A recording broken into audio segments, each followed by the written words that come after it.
Mas malinis na hangin yan ang target ng pinaigting na kampanya kontra polusyon ng Department of Environment and Natural Resources ngayong Philippine Environment Month. Kahit nga raw sa simpleng paraan, makakatulong tayo sa pagbawas ng polusyon. Ang mainit na balita hatid ni Jam Sante.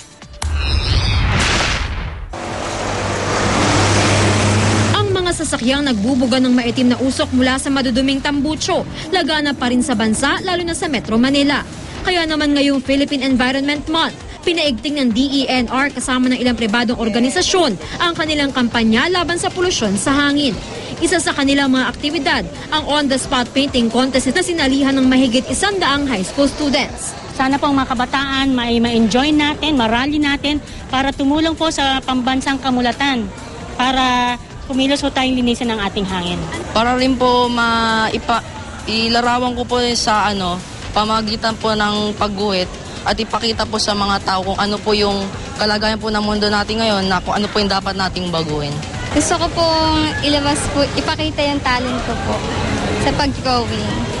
Tapos po din po, makatulong din po sa yung mga pagkaan kung paano malilinis o maalis yung pollution sa hangin. Ayon sa DENR, 80% ng air pollution sa Pilipinas ay galing sa mga sasakyan tulad ng bus, jeep at mga kotse. Ang natitirang 20% mula sa mga pabrika, pagsunog ng basura, paninigarilyo at iba pa.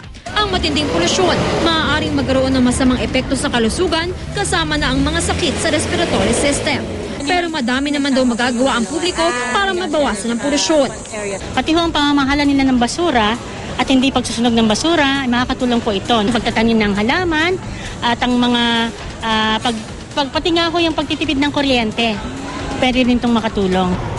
Sa mga nagmamaneho, dapat daw regular na linisin ang inyong mga tambucho para hindi ito maglabas ng maduming usok. Sa mga bumabiyahe naman, takpan ang inyong mga mukha ng malinis na panyo o bimpo para makaiwas sa sakit na dulot ng polusyon sa hangin. Maaari rin daw i-report ang mga sasakyang nagbubuga ng maitim na usok sa LTO, MMDA o DENR. Jam Sante, GMA News.